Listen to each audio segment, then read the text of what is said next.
Fica depois de Coríntios.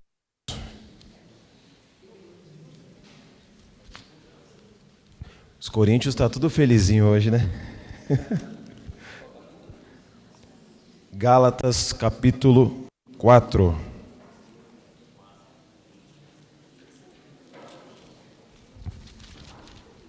Achei. Eu achei que essa Bíblia era da minha esposa, mas não é. Ah, era sua? Ih, tá em inglês aqui, brincadeira. Gálatas 4, versículo 6. A gente vai usar algumas partes da carta aos Gálatas. Sou o Ricardo. Alguns chamam eu de rico. Não é pelo dinheiro. Percebe-se? Mas é pela família. Minha família é uma riqueza. A minha esposa é essa aqui, que canta, linda, Josélia. Nós temos 5 filhos. Tereza, Catarina, Elisa, José e a Maria Isabel, que está na barriga. Viu que riqueza? Não tem riqueza maior que essa. Então eu sou rico, pode chamar de rico mesmo. Bom, depois, uma coisa interessante é pesquisar essas cartas que São Paulo escreve. Por exemplo, Gálatas era uma comunidade. Era como se fosse uma paróquia, só que não tinha tantas paróquias, né? Igual aqui em 1 quilômetro, sei lá quantas paróquias tem aqui ou quantas comunidades. Então era longe um lugar do outro. Então haviam focos onde cristãos se reuniam, mesmo ante a perseguição, eles se reuniam, se fortaleciam e iam crescendo. Só que não havia uma igreja ainda assim, organizada, articulada, com um catecismo, por exemplo, com uma Bíblia, com um livro, assim como o missal, onde diz como é que vai celebrar a missa, todas as coisinhas, todos os detalhes para se celebrar de um modo mais perfeito. Era um povo reunido, que estava ali, e às vezes batia a cabeça, às vezes escutava uns assuntos de lá, outros assuntos daqui, e Jesus fazia pouco tempo que tinha aparecido, e a doutrina dele ainda não tinha se espalhado, como a gente tem hoje. Então é interessante pesquisar, por exemplo, a gente vai falar da carta aos Gálatas hoje. Aí você vai lá, usa o Google, usa a inteligência artificial, conferindo as fontes, usa a inteligência artificial para aprender sobre a comunidade dos Gálatas. Quem eram eles? O que eles faziam? Para que Paulo foi escrever uma carta para essa galera? Onde Paulo estava quando escreveu? No conforto da sua casa? Não, muitas cartas ele estava preso. Tinha tomado muitas chibatadas. Por que eu falo isso? Porque muitas vezes, quando a gente pega a situação de uma comunidade ali, a gente se vê, a gente se enxerga. E vocês vão ver num trecho que a gente vai pegar aqui, que realmente às vezes a gente é igualzinho, 2000 anos depois. Então a palavra é para nós sim. Foi escrita há muitos anos, mas é para nós. Amém? Gálatas 4, versículo 6.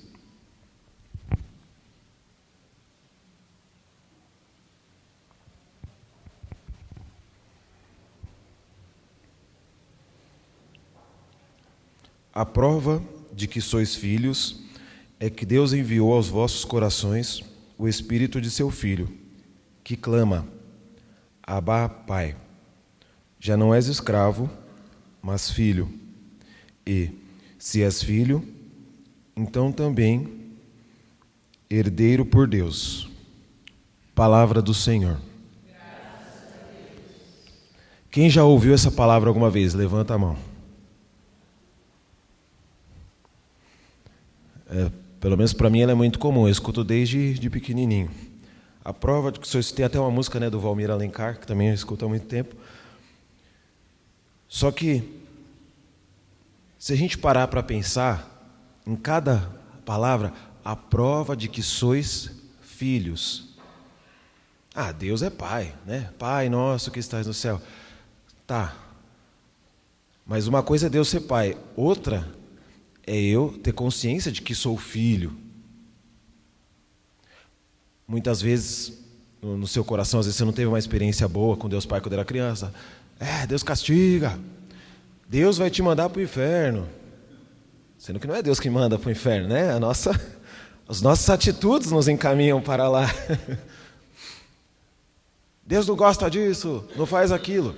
E às vezes faltou um pouquinho ali de tato que colocou uma figura de Deus Pai no seu coração, distante. Alguém que, se eu não fizer o que Ele está mandando, é fogo do céu na minha cabeça. E não é assim, né? A gente que é pai e tem os nossos filhos e consegue fazer coisa boa por eles, né? Quem dirá Deus Pai, que é puro amor. Então vamos desenrolar esse negócio. A prova de que sois filhos é que Deus enviou aos vossos corações o Espírito do seu Filho, que clama, Abba, Pai. Quem já assistiu The Chosen? Lá no The Chosen, né, mostra a vida dos apóstolos, né, os escolhidos. Então mostra ali a relação de pai e filho, de mãe e filho, e toda essa história. E você escuta muito, Abba, não sei o que, Abba. Você viu o que o Abba fez? Né, os dois filhos, Tiago e João. O Abba não sei o que, o Abba não sei o que. Abba é como chamar de papai, ou papai querido. Isso eu acredito que vocês já devem ter escutado.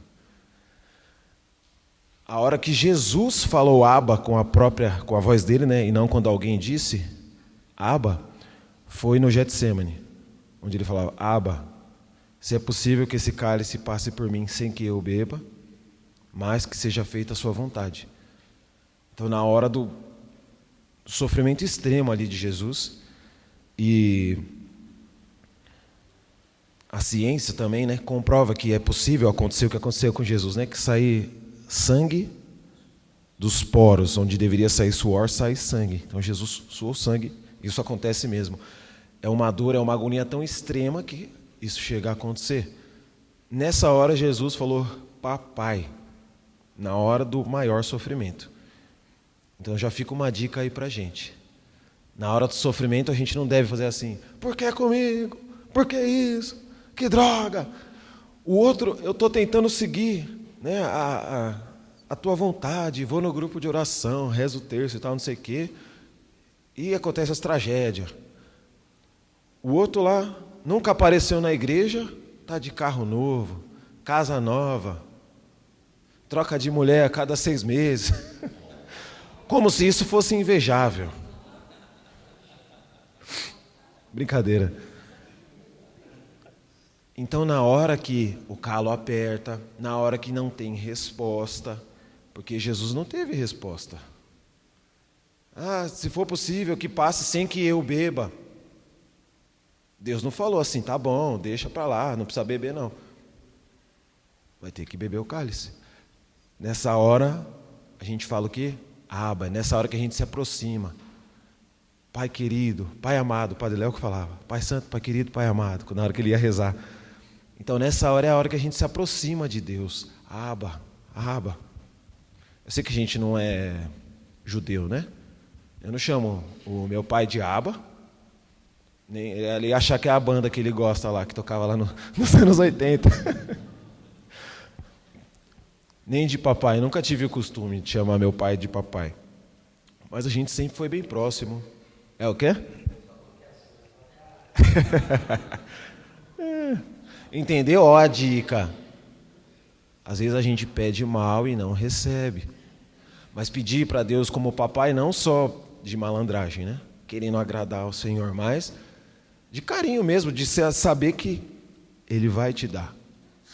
Ou, se Ele fala não, também é para o seu bem. Como muitas vezes aconteceu entre eu e meu pai, né? Quero isso, quero aquilo. Não. Aí na hora você fala, que saco. Não entende, mas aí depois com 33 anos que você é pai, né? Aí você vê 4 bacuri fazendo a mesma cagada que você fazia, você fala, nossa, aquele estava certo, olha. Ainda bem que ele falou não. E aí hoje eu posso falar não, porque eu sei que não é o caminho, que vai dar ruim, porque eu também queria. Com Deus também é desse jeito. Às vezes quando Deus fala não para você, você fala assim, tá bom, a resposta é não, mas eu aceito. Porque depois você vai entender. Depois você vai ver que aquele não, ou aquele silêncio, às vezes Deus não responde. E às vezes o silêncio é não também. Ou você pensa que é não, e aí depois Deus faz uma coisa mais maravilhosa ainda. A questão é, Deus é um Pai querido, é um Pai amado. E esse termo, né, de Abba, era comum entre os judeus, pai e filho, como eu e meu pai. Não tinha esse negócio de chamar Deus de pai. Jesus que chegou chamando Deus de pai. Aí os caras,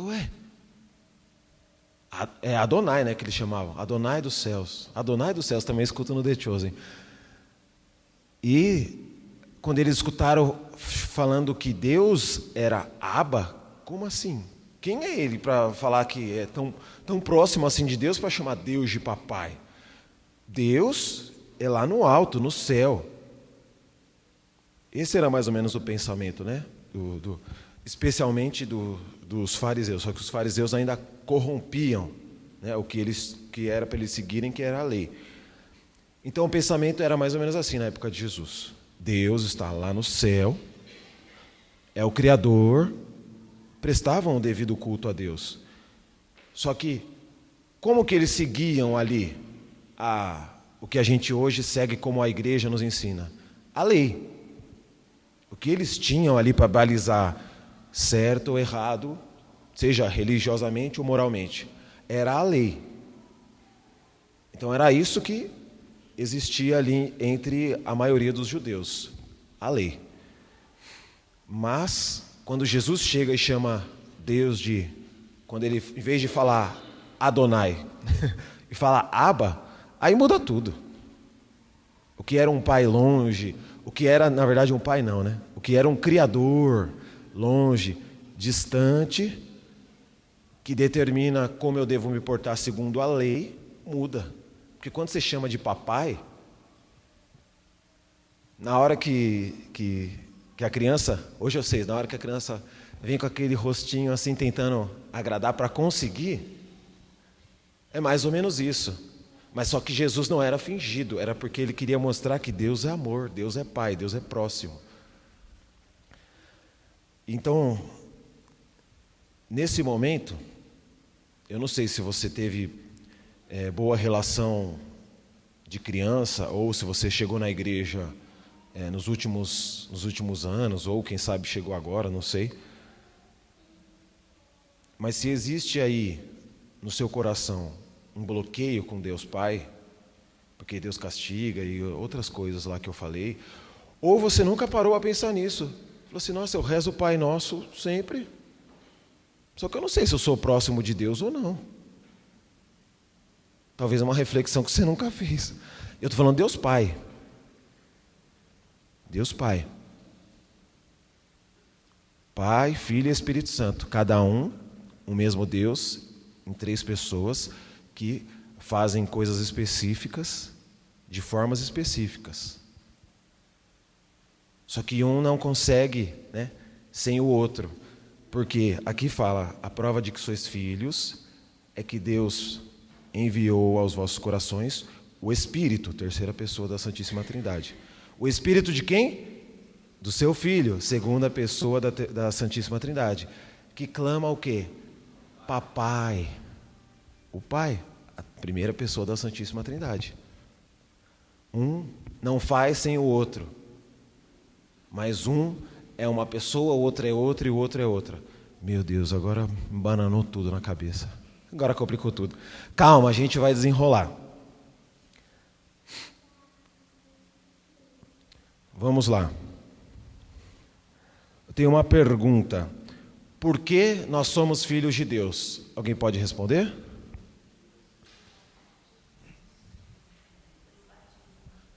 Pelo batismo. Também. E mais pelo quê?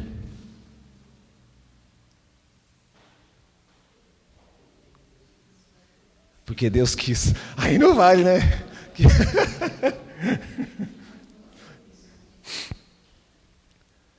Deus é criador, certo? Então, Ele nos criou. Só que, Se Deus simplesmente nos criou, nós só somos criatura e não filho. Pelo batismo vem a filiação.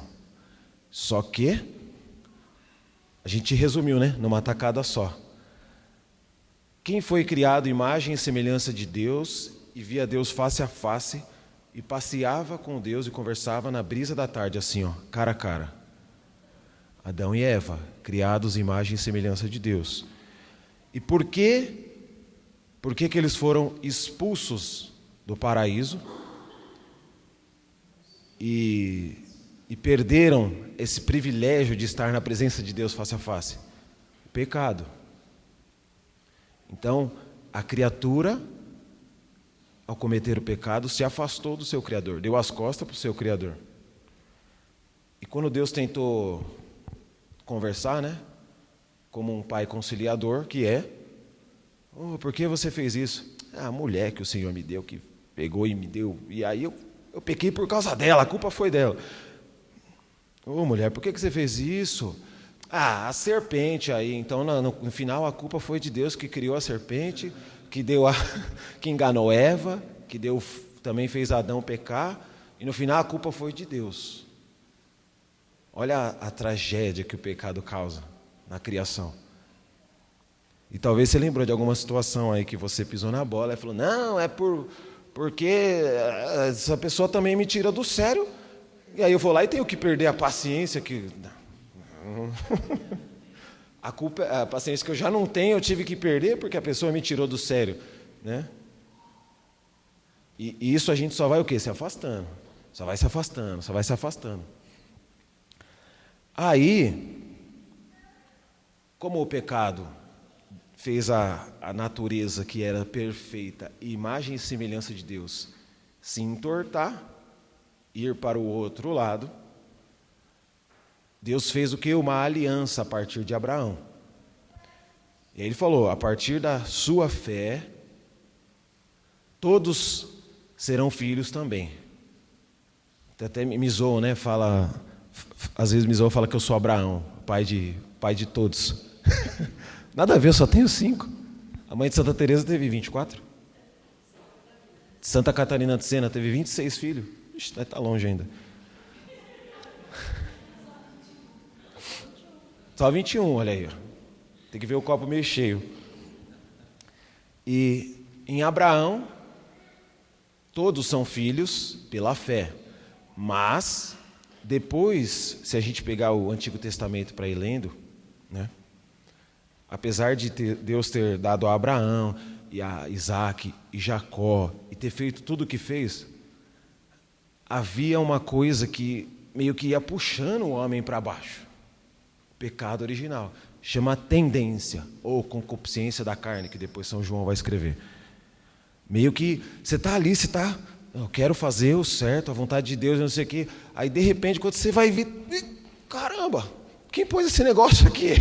Tropeçou, caiu. Igual a nossa vida é. Só que hoje a gente tem muito mais recursos. Antes, o que Deus fez? Igual eu disse, a lei. Então, a partir da lei, o homem tinha ali como seguir mais ou menos. Só que a lei,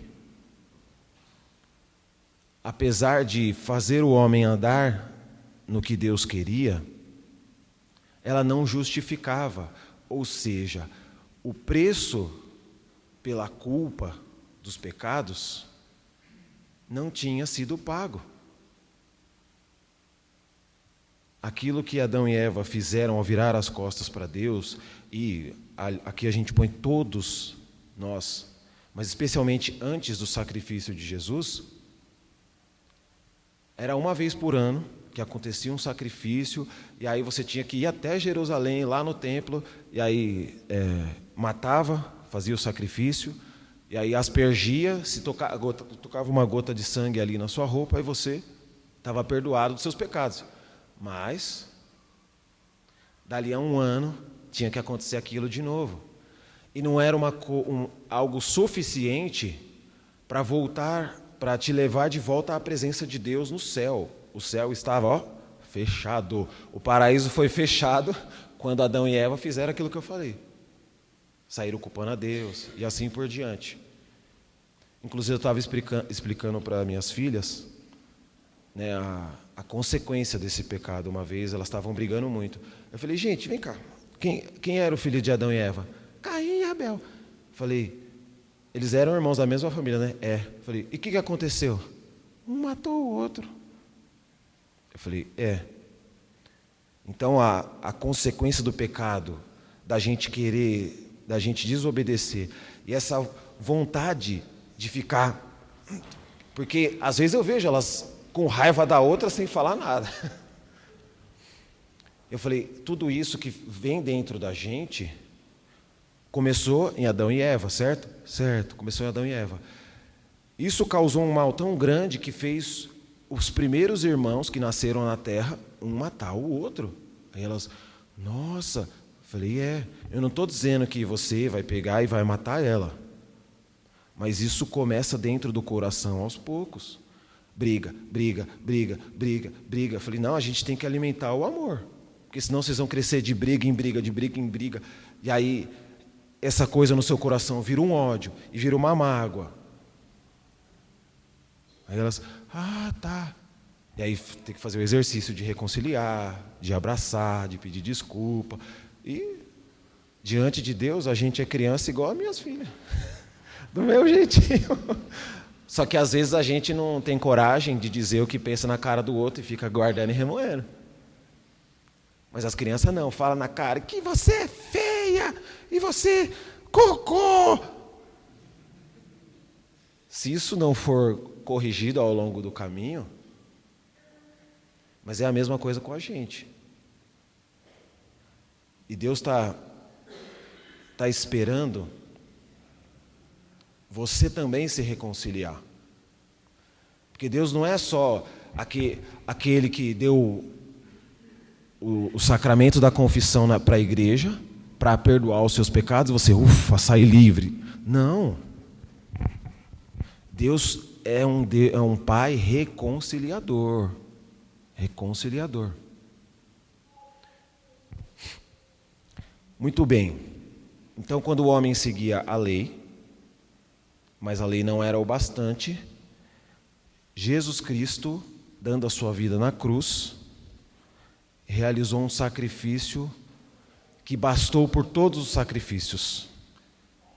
Não era mais necessário, uma vez por ano, viajar a Jerusalém, se bem que hoje a gente gostaria, né? De ir na Terra Santa. Ou não, né? Dependendo de como é que está a guerra lá, a gente fica meio assim. Mas o sacrifício que Jesus fez na cruz valeu para perdoar todos os pecados. E o Catecismo da Igreja Católica fala, um trecho que eu amo muito, que quando Jesus morreu, a gente reza no creio que ele desceu à mansão dos mortos, e o Catecismo ensina que o primeiro que ele foi buscar pela mão na mansão dos mortos foi Adão. Adão foi buscar, Jesus Cristo foi buscar Adão, ou seja, ali ele estava perdoando todos os pecados da humanidade. Ali ele estava dando de novo a possibilidade de alcançarmos o céu, a vida eterna. Então, a partir de Jesus, esse pecado foi perdoado.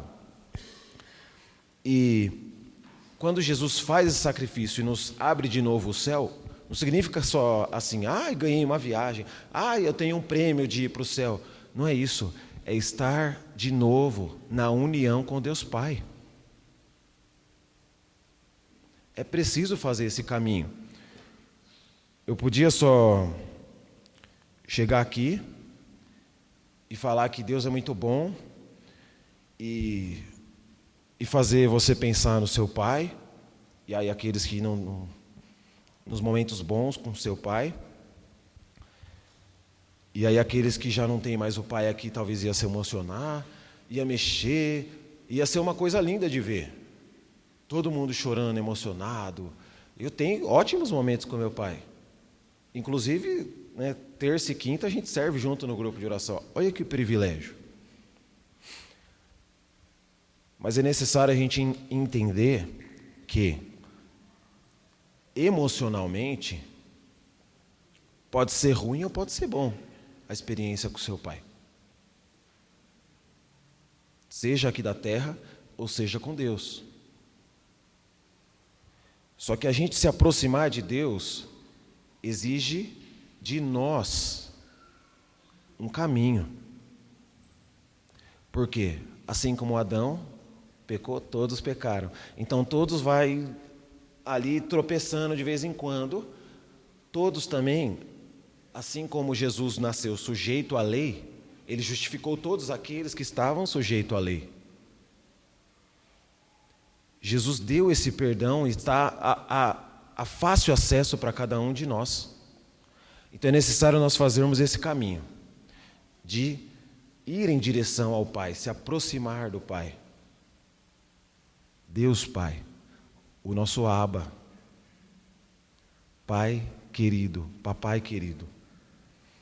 Então o caminho que nós vivemos, a nossa vida, digamos assim, mais prática, você lá no, sei lá do que você trabalha, ou do que você estuda, com quem você mora, o seu cotidiano, é necessário você trazer Deus para esse cotidiano seu. Aproximar é preciso um esforço mesmo. Não porque Deus põe obstáculos, né? Não porque Deus está longe. Deus está sempre assim, ó. É que a gente vai às vezes se afastando, a gente vai pondo obstáculo, ou às vezes nos machucam, isso cria também obstáculo. Então, no seu cotidiano, na sua vida prática, é necessário você fazer um esforço e incluir Deus. E lembrar que Deus é um Pai querido. Lembrar que Deus é o seu papai. Santa Teresinha fala assim, para mim é fácil pensar em Deus. É só pegar Ele pelo coração. Eu pego Deus pelo coração. Pego como? Ela alcança Deus através do coração, ou seja, através do amor. Então, se existe alguma barreira, algum obstáculo que te impede de se aproximar de Deus, o caminho é a oração. Melhor, oração não, o caminho é o clamor, assim como o Aloísio salientou muitas vezes. Porque a palavra diz que clama em nós, Abba, Pai. O caminho é a oração, não tem outro jeito. Né, amor? Tem outro jeito sem oração? Sem oração você já tinha me matado, sim ou não?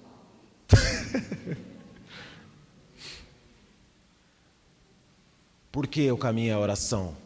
E especialmente o clamor através do Espírito Santo. Porque o Espírito Santo também foi conquistado através do sacrifício de Jesus na cruz. Então, se existe algum jeito da gente se transformar, da gente ser melhor, e da gente caminhar como filhos de Deus, e da gente se aproximar de Deus, da gente tirar as barreiras, é através do clamor, é através do Espírito Santo. Sem Ele não dá. Sem a oração não dá. Então, como eu estava falando da vida cotidiana ali, está no trabalho, sei lá, você trabalha no escritório, vai no banheiro 5 minutos, vem Espírito Santo, vem Espírito Santo, canta uma música. Se é aquele momento que você está pronto para estourar e sair chutando tudo, vem Espírito Santo, e clama. Deus Pai está assim como a parábola que o Aloísio falou, esperando. E antes de você chorar suas pitangas, Ele já te abraçou. A palavra diz que Ele pulou no pescoço do filho. Deus Pai está assim te esperando. Ele quer você. Mas essa proximidade, esse caminho de volta, assim como o filho pródigo fez, ou não, às vezes você não está afastadão de Deus lá na vida bandida, na vida louca, não sei o quê. Só que você também não se aproxima de Deus, e Deus quer você pertinho, Deus quer você juntinho dele. O caminho é esse, Espírito Santo. Vem Espírito Santo. E aproveito,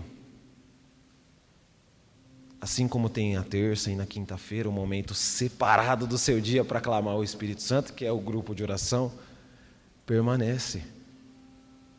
Aqui você tem um momento do seu dia separado ao serviço para cantar, às vezes bom, às vezes não tão bom. Às vezes alguém para pregar, às vezes bom, às vezes não tão bom. Às vezes irmãos que talvez que está sentado no banco, você gosta ou você não gosta, mas todos com o mesmo objetivo de estar mais perto de Deus, de estar próximo de Deus através do clamor ao Espírito Santo. Então vamos clamar mais uma vez para que o nosso Papai, para que o Espírito Santo nos aproxime de Deus Pai. Seja aqui, seja em casa, seja onde for, mas que a nossa alma esteja junto de Deus sempre. Amém?